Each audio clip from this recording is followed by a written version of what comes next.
নমস্কার, বাংলা স্ফেয়ারে আপনাদের স্বাগত জানাচ্ছি।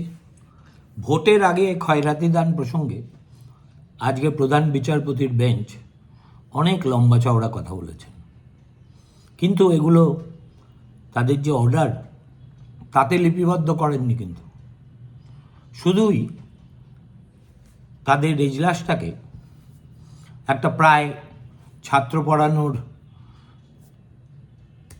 ক্লাসরুম মনে করে প্রধান বিচারপতি একের পর এক কেন এই খয়রাতি দেওয়া উচিত নয়, কিভাবে এটা রাজ্যের কোষাগারের উপরে চাপ সৃষ্টি করে এবং আলটিমেটলি এটা তো ট্যাক্সপেয়ারেরই টাকা, এই অতি পরিচিত কথাগুলি বেশ জোরের সঙ্গে বলেছেন। এইটুকু, এটা যদি অর্ডারের অন্তর্ভুক্ত হতো তাহলে বলা যেত এর তাৎপর্য অপরিসীম। কিন্তু বিচারপতিরা অনেক সময় একটা মামলা পরিচালনা করার সময় অনেক কিছু জ্ঞানগর্ভ কথা বলেন, যেগুলো শুনতে খুব ভাল লাগে, পরের দিন কাগজে হেডলাইন হয়, সেদিনই টেলিভিশন এইসব নিয়ে বিতর্ক করে, কিন্তু আসলে কাজের কাজ কিছুই হয় না। সেই জন্যেই আমার মনে হয়েছে আজকে এই ভোটের আগে খয়রাতি নিয়ে প্রধান বিচারপতি সূর্যকান্তের লম্বা চওড়া ভাষণ একেবারে বিশুদ্ধ ন্যাকামি ছাড়া আর কিছুই নয়। ইংরেজিতে বলতে গেলে this is playing to the gallery, অর্থাৎ তারাও জানেন যে তাদের এই ভাষণে কাজের কাজ কিচ্ছু হবে না। প্রত্যেকটা রাজ্য ভোটের আগে এইভাবেই খয়রাতি দিয়ে যাবে। বাংলায় যেমন বেকার ভাতা চালু হয়েছে, লক্ষ্মীর ভাণ্ডারের পরিমাণ বেড়েছে, ঠিক তেমনি আজকে তামিলনাড়ুর স্টেট ইলেকট্রিসিটি কমিশনের এই ভোটের আগে একটা কোথায় সিদ্ধান্ত নিয়েছে যে তারা ফ্রি বিদ্যুৎ দেবে, গরিব বড়লোক এসবের মধ্যে ভেদাভেদ না করেই।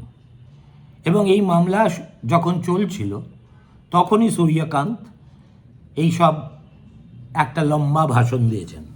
সেই ভাষণটায় কিছুটা অংশ আমি আপনাদের পড়ে শোনাচ্ছি।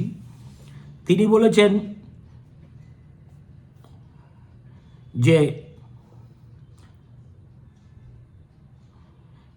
but this money which the state says it will pay now, who will pay for this? This is taxpayers' money. As if একেবারে নতুন একজন কেইনসের জন্ম হয়েছে, তিনি এই কথার দেশের নাগরিকদের জানাচ্ছেন। See on freebies, the economic development of the nation will be hampered with this kind of largesse distribution. Again, conventional wisdom also knows this. তারপরে বলছেন, yes, some people cannot afford education or basic life. Yes, it is the state's duty to provide, but the ones who are enjoying freebies landing in their pockets first, is it not something that should be looked at? Hari Baba, it has been looked at from 2013. আমি এই আলোচনার পরেই আপনাদের বলবো যে এই বিষয়টি কত অসংখ্যবার সুপ্রিম কোর্টে উঠেছে, যারা অ্যাকসেপ্ট করেছেন, লিস্টে স্থান দিয়েছেন। তারপরে এই আজকে সূর্যকান্ত যেটা করলেন সেইভাবেই এই প্রবণতার বিরুদ্ধে গর্জে উঠেছেন। কিন্তু ওই আর কি, শব্দ তরঙ্গে সেই গর্জন মিলিয়ে যাওয়ার পরে আর কোনো কিছুই হয়নি। তবু সুপ্রিম কোর্ট এই মামলাগুলো নেয়, কেন নেয় আমি জানি না, এবং নিয়ে অর্ডারে না লিখে এই ধরনের মন্তব্য করে। আমার ধারণা দেশবাসীকে এই বার্তা পৌঁছতে যে দেখো ভাই সাহেব, আমরা কিন্তু খুব সজাগ দৃষ্টি রেখেছি কোন সরকার কি কাজ করছে তার উপর। তো সজাগ দৃষ্টি আপনি রাখতেই পারেন, কিন্তু সজাগ দৃষ্টির পরেও তো অনেকগুলো স্টেপ আছে, তার একটাও কি আপনারা নিতে পারেন? সে প্রশ্নে আমি একটু পরে আসছি। তারপরে তিনি বলেছেন, if you want to have a facility, you pay for it. এটা ন্যাচারালি ওই বিদ্যুতের, তামিলনাড়ুর বিদ্যুতের প্রসঙ্গে বলা। States are running into deficit but still giving freebies. See 20% of revenue you collect in a year, why can't it be use for development of the state? দেখুন, আমার মনে হচ্ছিল কথা শুনতে শুনতে প্রত্যেকটা কথা is more applicable for West Bengal than it is for Tamil Nadu. কেন সেটা যদি আমি পরে আরেকটা ভিডিও করি তাতে ব্যাখ্যা দেওয়ার চেষ্টা করব। তারপরে we are not on Tamil Nadu context only, we are on the fact that why are schemes being announced just before elections? All political parties, sociologists need to revisit ideology. How long will this continue? যতদিন আমাদের দেশে রাজনীতি থাকবে, যতদিন ধান্দাবাজ পলিটিশিয়ানদের হাতে কেন্দ্রীয় সরকার এবং রাজ্য সরকারগুলির দায়িত্ব থাকবে, যতদিন দায়িত্বজ্ঞানহীন প্রশাসনিক ব্যবস্থা আমাদের দেশে একটা প্রচলিত রীতি হয়ে দাঁড়াবে থাকবে, ততদিন এ নিয়ে তো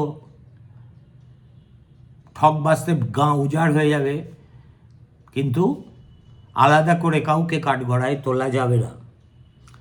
এখন এই সিনিয়র অ্যাডভোকেট গোপাল সুব্রমণিয়াম, যিনি আমাদের রাজ্যের হয়েও ওকালতি করেন, অত্যন্ত দক্ষ এবং সম্মাননীয় আইনজীবী, তিনি বলেছেন যে there must be equity in allocation of resources and that the widening gap between revenue and expenditure was a matter of governance. এটা প্রশাসনিক ব্যাপার স্যার, আপনারা অযথা আয়াতে মাথা গলিয়ে সময় নষ্ট করবেন না। Justice Joymalya Bagchi raised concerns about fiscal planning and regulatory process, particularly in the context of electricity subsidies. After the tariff has been notified, suddenly largesse have been given, he observed. বলে এই কিছুদিন আগেই আপনারা নতুন বিদ্যুতের মাশুলের কথা ঘোষণা করেছিলেন, আর তার পরপরই বলছেন আপনারা বিদ্যুৎ দেবেন বিনা পয়সায়। এটা কী ধরনের ব্যাপার? If you want to do all this, put it in the budgetary allocation and then justify how will you do so. How can intervention be there just because the states decide to open their parts a bit more? Question justice Bagchi একেবারে সঠিক কথা বলেছেন যে কিভাবে আমরা intervene করতে পারি, কেননা just because states decide to open their parts a bit more, আমাদের কি সত্যি সেই হস্তক্ষেপ করা বা এগুলো বন্ধ করার মতো ক্ষমতা আছে? তারপরে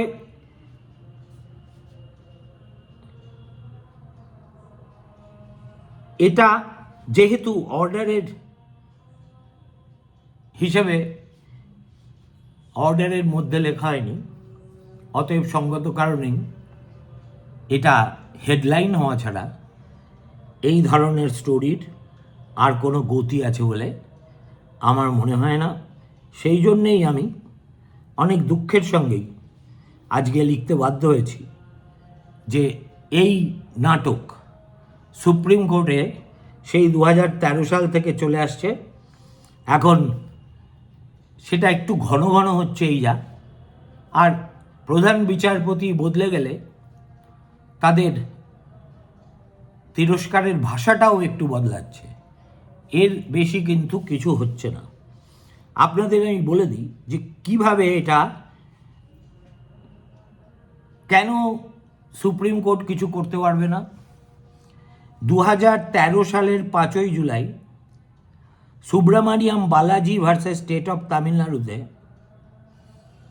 এই সুপ্রিম কোর্টই বলে দিয়েছিল যে নির্বাচনী প্রতিশ্রুতি হিসেবে ফ্রি জিনিস দেওয়া ঘুষ নয়, নির্বাচনী প্রতিশ্রুতি হিসেবে দেওয়া ঘুষ নয়। তাহলে নির্বাচনের আগে সোজা ঘুষ তুলে দেওয়া কি ঠিক? সেই প্রশ্নের মীমাংসা হয়নি। তবে আদালত সতর্ক করে বলে এতে অর্থনীতির উপর চাপ পড়তে পারে। আদালত নির্বাচন কমিশনকে নির্দেশ দেয় এ বিষয়ে নির্দেশিকা তৈরির কথা বিবেচনা করতে। আজ পর্যন্ত করেছে? আর যতক্ষণ পর্যন্ত নোটিফিকেশন জারি না হচ্ছে কোনো রাজ্যের প্রশাসন তো নির্বাচন কমিশনের অধীনে আসে না। ফলে তার আগে এই সব ক্ষয়রাতির ঘোষণা এবং টমটম করা, যেটা তামিলনাড়ু করছে, আমাদের রানিমা করছেন, সেগুলো আটকাবে কি করে? কোনো উপায়ই নেই আটকানোর।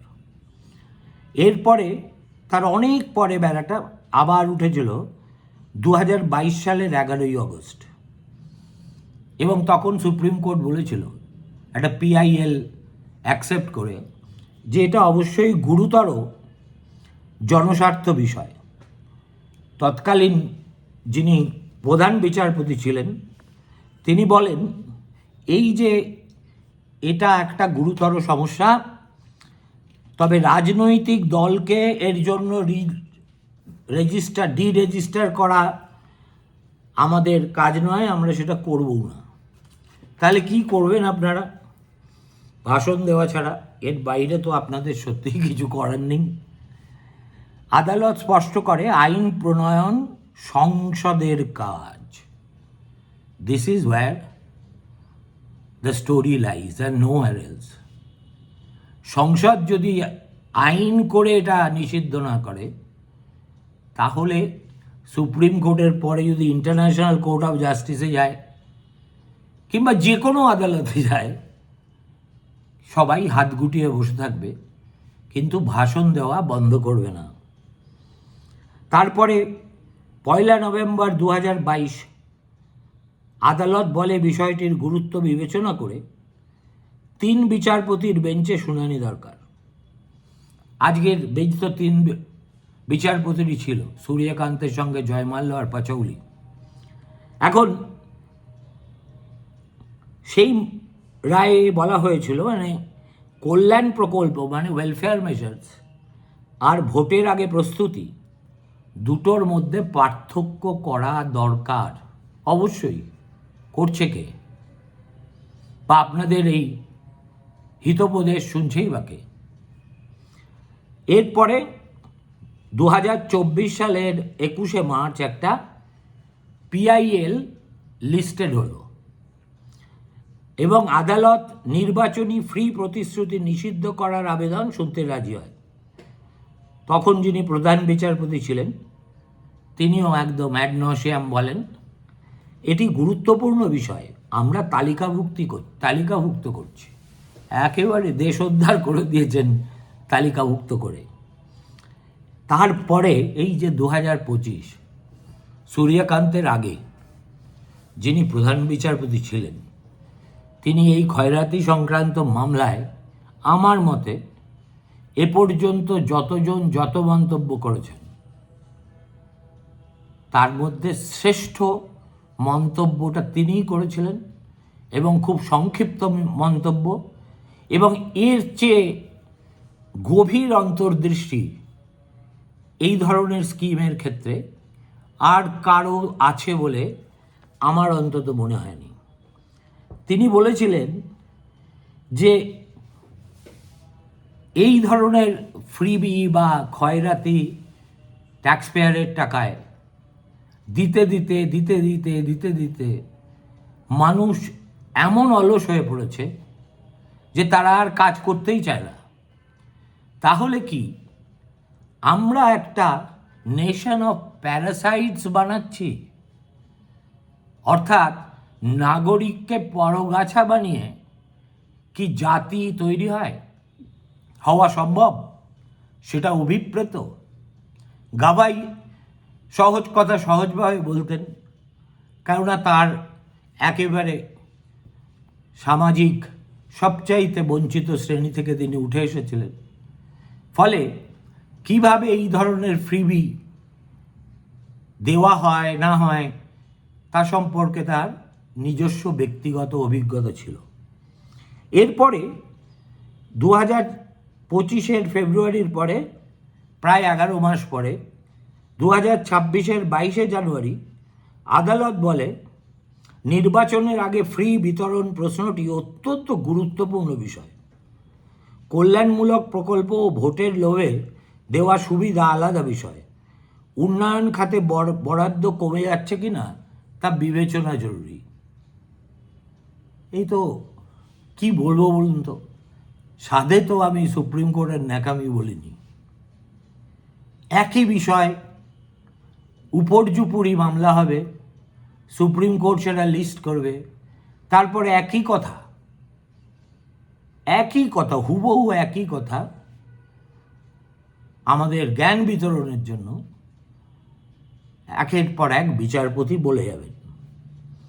এখন 5ই ফেব্রুয়ারি তিনি কোর্ট বলল যে জনস্বার্থে এটা গুরুত্বপূর্ণ প্রশ্ন, অ্যাজ ইফ তার আগে পর্যন্ত বোঝা যেত না। আদালত বলল বিষয়টি ইজ অফ প্যারামাউন্ট ইম্পর্টেন্স, 3 বিচারপতির বেঞ্চে পাঠানো দরকার। এটাও একটা সুপ্রিম কোর্টের খেলা। যখন সুপ্রিম কোর্টে যে কোনো এজলাসে অন্তত 2 জন বিচারপতি থাকেন, যখনই কোনো সাংবিধানিক বিষয় বা বড়সড় বিষয় সামনে হাজির হয়, তখন তাদের পরিত্রাণের একটা রাস্তা হলো যে এটাকে বিগার বেঞ্চে ঠেলে দেওয়া। আর সেই বিগার বেঞ্চেই তো আজকে 19শে ফেব্রুয়ারি 2026 সূর্যকান্ত, জয়মাল্য এবং আরও একজন বিচারপতি, সেই 3 বেঞ্চের 3 বিচারপতির বেঞ্চ ইনডিসক্রিমিনেট ফ্রিবিজ নিয়ে অর্থনীতির উপর চাপ ফেলতে পারে এ ব্যাপারে সতর্ক করে দিয়ে তামিলনাড়ু সরকারকে জিজ্ঞেস করেছেন এর খরচ কে বহন করবে। কিন্তু প্রশ্ন হলো 2013 সালে যদি সুপ্রিম কোর্ট বলে দেয় এটা বৈধ, তাহলে এই 13 বছর ধরে এত রকম আলোচনা, মামলা, শুনানি, হেডলাইন, তারপরে ভুলে যাওয়া, এটা হচ্ছে কেন? দেখুন, প্রথম কথা হচ্ছে এটা সরাসরি আদালতের এখতিয়ারভুক্ত বিষয় নয়। সুপ্রিম কোর্ট অফ ইন্ডিয়া আসলে আমাদের সংবিধানের রক্ষক। তারা জুডিশিয়াল রিভিউ করতে পারেন যদি কোনো আইন বা সরকারি সিদ্ধান্ত অসাংবিধানিক হয়, তাহলে তারা ইন্টারভিন করে সেটাকে বাতিল করতে পারেন। এখন কোনো যদি এক্সিকিউটিভ ডিসিশন নেওয়া হয়, সেটা weather it passes the test of constitution, তার বৈধতাও তারা বিচার করতে পারে। এই যে তাদের অধিকার, সেই অধিকারটা তারা সরাসরি পেয়েছেন ভারতবর্ষের সংবিধান থেকেই। কিন্তু কেন সব ক্ষেত্রে আদালত হস্তক্ষেপ করে না? এটাও প্রথম কথা, বিধানসভার কাজ আইন তৈরি করা, সরকারের কাজ নীতি বাস্তবায়ন, আদালতের কাজ হচ্ছে বৈধতা পরীক্ষা। কিন্তু এটা যেহেতু সরাসরি আদালতের কাজ নয়, অতএব আদালত বলতে পারে না এই স্কিম বন্ধ করো আর ওই স্কিম চালু করো। এটা বিয়ন্ড দেয়ার জুরিসডিকশন। এখন ফ্রি স্কিম যেটা এই বেকার ভাতা ক্ষেত্রে হয়েছে, সে বিষয়ে আদালত কখন হস্তক্ষেপ করতে পারে, এটাই হচ্ছে সবচেয়ে ইম্পর্টেন্ট অ্যাসপেক্ট। সরকারি টাকা বেআইনিভাবে ব্যয় হচ্ছে, সংবিধানের সমতার নীতি লঙ্ঘিত হচ্ছে, রাজ্যের আর্থিক স্থিতি বিপন্ন হচ্ছে, নির্বাচনী প্রভাব খাটাতে রাষ্ট্রীয় ক্ষমতার অপব্যবহার হচ্ছে। শুধু স্কিম বা ক্ষয়রাতি বলে মনে হলেই আদালত কিছু করবে না, কিন্তু যদি তা আইনগতভাবে ত্রুটিপূর্ণ হয় তখন করবে। আইনগতভাবে ত্রুটিপূর্ণ কিনা, এই যে গোটা দেশ জুড়ে এত ফ্রিবিজ হলো, বিশেষ করে এই যে বিহারে ভোটের নির্ঘণ্ট ঘোষণা হওয়ার পরে, আমাদের বেকার ভাতা তো তবুও নির্ঘণ্টের আগে হয়েছে। নীতিশ কুমার মহিলাদের মনোরঞ্জন করতে সরাসরি তাদের ডাইরেক্ট ট্রান্সফারে 10,000 টাকা বলে পাঠিয়ে দিলেন। এবং এই কালকে না পরশুই পড়ছিলাম, দ্বিতীয় কিস্তিও দেওয়া হয়েছে। দ্বিতীয় কিস্তি নিয়ে কোনো প্রশ্ন নেই, কিন্তু প্রথম কিস্তি যেটা নির্ঘণ্ট প্রকাশিত হওয়ার পরে হয়েছিল, তা নিয়ে কি লোকে আদালতে যায়নি? প্রশান্ত কিশোরী গেছিলেন, আদালত গ্রাহ্যের মধ্যেই আনেননি। এটাই যদি আদালতের অবস্থান হয়, তাহলে এত বাতেলা করার কি প্রয়োজন আছে? আপনারা একটু বিবেচনা করে আমাকে বলুন তো। তারপরে নির্বাচনের সময় প্রধান নিয়ন্ত্রণ সংস্থা আদালত নয়, এটা ইলেকশন কমিশন অফ ইন্ডিয়া, আমরা সবাই জানি। এখন নির্বাচনী আচরণবিধি প্রয়োগ করা কমিশনের দায়িত্ব। রাজনৈতিক দলগুলোর ঘোষণাপত্রের প্রতিশ্রুতি নিয়ন্ত্রণ করা আদালতের দায় নয়। তাহলে আজকের এই যে লম্বা চওড়া ভাষণের তাৎপর্যটা কি? প্রথম কথা, এটি রায় নয়, অর্ডারে কোথাও এই ধরনের একটি মন্তব্যও নেই। এটা বাধ্যতামূলক নির্দেশও নয়। তাহলে বড় জোর, if you are lenient and charitable, তাহলে বলতে পারেন এটা ভবিষ্যতের জন্য একটা খুব শক্তিশালী সতর্ক বার্তা। কিন্তু আমাদের দেশের রাজনৈতিক কুল সুপ্রিম কোর্টের সতর্কবার্তাকে কোন চোখে দেখে এবং কিভাবে প্রতিনিয়ত সবকটা সরকার এটাকে লঙ্ঘন করে, সে কি আমরা জানি না? ভালো থাকবেন, নমস্কার। ফিরে আসছি 9টায়।